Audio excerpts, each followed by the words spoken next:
Hello दोस्तों, आप सभी का स्वागत है आपके अपने चैनल बीके स्टडी पॉइंट में। आज हम बात करेंगे पिछले मैंने एक आपको वीडियो दिया था कि जो कि एनटीपीसी में जो भी परीक्षा एनटीपीसी सीबीटी 1 में जो भी प्रश्न पूछी गई हैं 28 तारीख की प्रथम पाली का मैंने आपको विश्लेषण कर दिया था और ये 28 दिसंबर की जो है सेकंड पाली का प्रश्न है।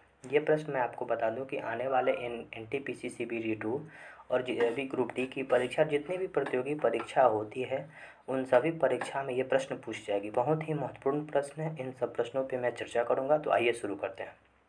सबसे पहला प्रश्न क्या है, तो जलियांवाला बाग हत्याकांड कब हुआ था? तो 13 अप्रैल 1919 ईस्वी को अमृतसर में हुआ था।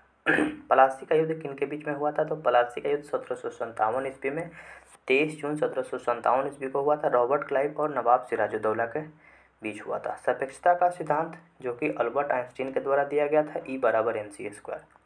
भारत का पहला संचार उपग्रह जो कि एप्पल भारत का पहला संचार उपग्रह जिसका नाम एप्पल था।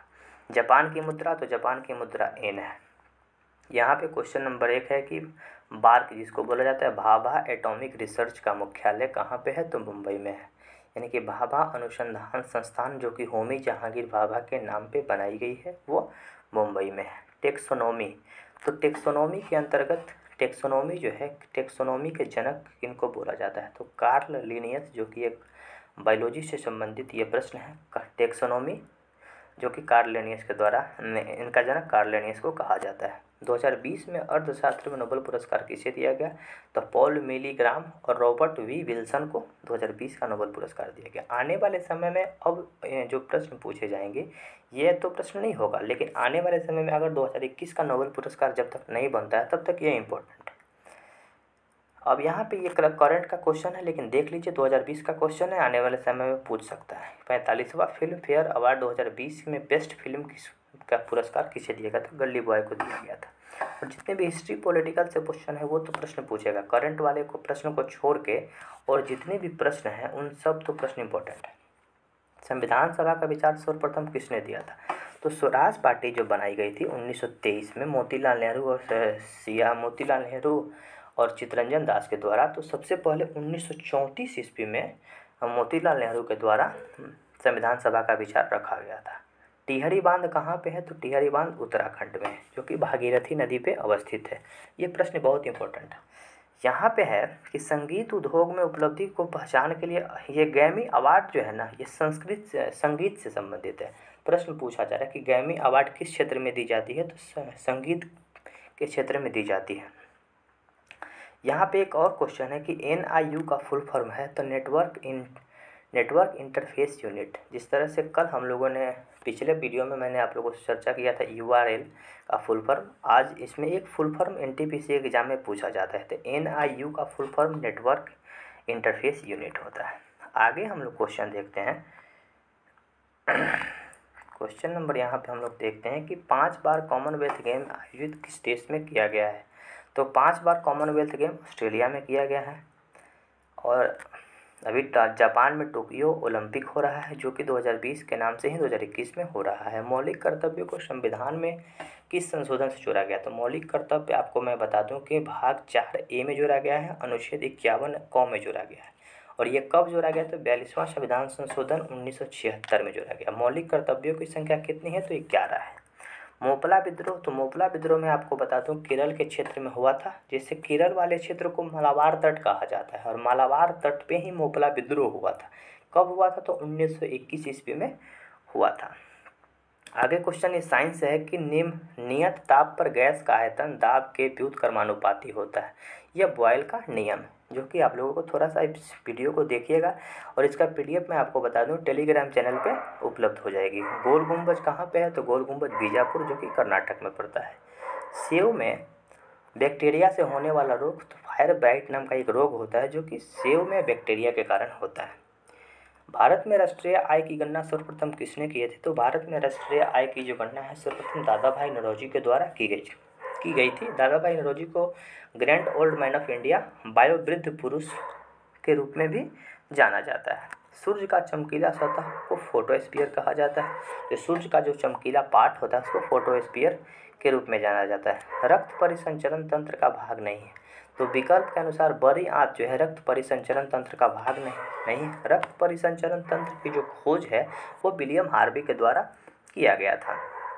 जलियांवाला बाग हत्याकांड 13 अप्रैल 1919 जो कि पहला ही प्रश्न पूछा गया था, और यह प्रश्न पूछा जा रहा है कि जलियांवाला बाग हत्याकांड के समय भारत का वायसराय कौन था। तो Lord James Ford Jallianwala Bagh हत्याकांड के समय में था। यूएनडीपी का full form United Nation Development Programme का मुख्यालय कहाँ पे है। तो न्यूयॉर्क में है।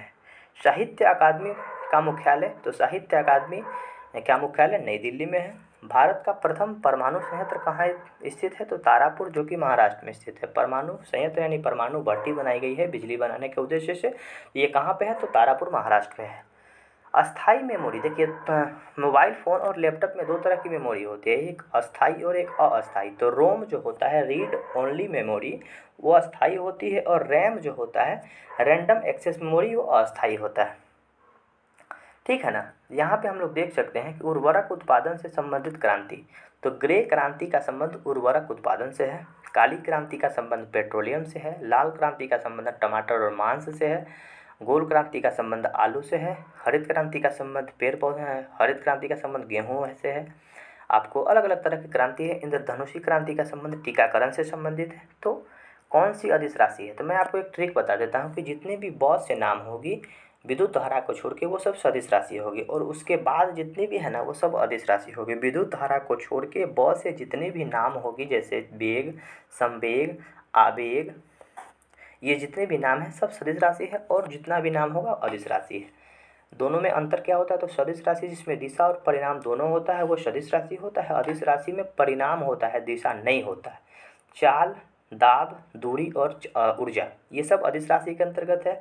जैसे चाल और वेग दोनों समान होता है, दोनों का जो मात्रक होता है मीटर प्रति सेकंड होता है, लेकिन चाल अदिश राशि होता है, वेग सदिश राशि होता है। वेग बहुत से नाम है जो सदिश राशि में डाल दीजिए। लेकिन यहाँ पे चाल के लिए मैं आपको बता दूँ कि चाल और वेग दोनों सेम होता है, लेकिन चाल अदिश राशि क्यों है। क्योंकि चाल अगर कोई व्यक्ति चल रहा है तो उसका डायरेक्शन निश्चित नहीं है। जैसे मान लीजिए कोई व्यक्ति चल रहा है, कोई डांसर डांस कर रही है, तो लोग बोलते हैं क्या चाल है इसका, बोलता है ना।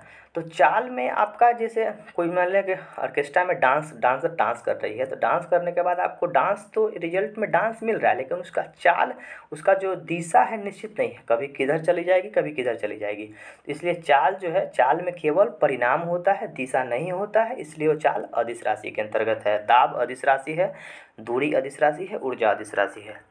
विदेशी धरती पर भारतीय ध्वज फहराने वाले प्रथम व्यक्ति कौन थे। तो मैडम भिखाजी कम्मा जी, जो कि जापान के स्टुअर्ट पार्क में ये झंडा फहराई हुई थी। विधान परिषद को समाप्त करने वाला राज्य कौन है। अभी हाल फिलहाल में विधान परिषद को समाप्त करने के लिए अर्जी दिया हुआ है केंद्र सरकार के पास, संसद के पास। तो अभी ये विधान परिषद को समाप्त करने के लिए दिया है। और मैं आपको बता दूं कि पश्चिम बंगाल विधान परिषद बनाने के लिए दिया है। शिव कुमार शर्मा का संबंध तो संतूर से है। संतूर एक वाद्य यंत्र है जो कि बहुत इंपॉर्टेंट। तो शिव कुमार शर्मा का संबंध संतूर नामक वाद्य यंत्र से है। यहाँ देख सकते हैं कि मिशन इंद्रधनुष किससे संबंधित है। सार्वजनिक क्षेत्र के बैंकों से, यानी कि सार्वजनिक क्षेत्रों की बैंकों की संख्या पहले 19 हुआ करती थी, लेकिन अभी बहुत सारे बैंकों को मर्ज कर दिया गया, एक साथ समाहित कर दिया गया, और राष्ट्रीयकृत बैंकों की संख्या अब 12 हो चुकी है। तो मिशन इंद्रधनुष सार्वजनिक क्षेत्र के बैंकों से संबंधित है। वायु प्रदूषण का संकेतक कौन है। तो लाइकेन एक शैवाल है जो कि वायु जब प्रदूषित होता है तो इसकी संख्या घटने लगती है, यह मरने लगता है, ये सूखने लगता है। तो यह सूचक के रूप में हम लोग देखते हैं। गीता रहस्य ग्रंथ की रचना, तो गीता रहस्य ग्रंथ की रचना बाल गंगाधर तिलक जी के द्वारा की गई थी। विटामिन ई का रासायनिक नाम, तो विटामिन ई का रासायनिक नाम टोकोफेरोल, जो कि बहुत इंपॉर्टेंट है, याद रखिएगा। धान के खेत में कौन सी गैस निकलती है। तो धान के खेत में दलदल ज़मीन पे जब पशु जुगाली करता है, यानी कि जब गाय भैंस मुंह चलाता है, पगुड़ी करता है, देहाती भाषा में बोलते हैं, उस समय मीथेन गैस निकलता है। मीथेन गैस को शॉर्ट में CH4 बोलते हैं। अनुच्छेद 12 से 35 तक मूल अधिकार है। मूल अधिकार को भारतीय संविधान का मैग्ना कार्टा कहा जाता है, और इसी में संवैधानिक उपचार के अधिकार को BR अम्बेडकर ने संवैधानिक उपचार के अधिकार को संविधान की आत्मा कहे थे। ठीक है ना। अक्षांश और देशांतरों के बीच का कोण कितना डिग्री होता है। यहाँ दिया हुआ है क्वेश्चन, अक्षांश और देशांतर के बीच का जो कोण है ना 66.5 डिग्री होता है। अक्षांश कैसे होता है, तो अक्षांश हम लोग बताते हैं कि अक्षांश और देशांतर, तो यानी पूरब से पश्चिम की तरफ जो रेखा खींची जाएगी, जो आप लोगों को यहाँ रेखा दिख रही है ना, वो अक्षांश है, और जो लंबा रेखा हम लोग खींच देते हैं, परपेंडिकुलर खींच देते हैं, वो देशांतर होता है। तो आज की इस वीडियो में इतना ही। तो ये कमेंट करके आप लोग ज़रूर बताइएगा कि हाँ ये वीडियो आप लोगों के लिए कैसी लग रही है। तो फिर मिलते हैं अगली वीडियो में। धन्यवाद।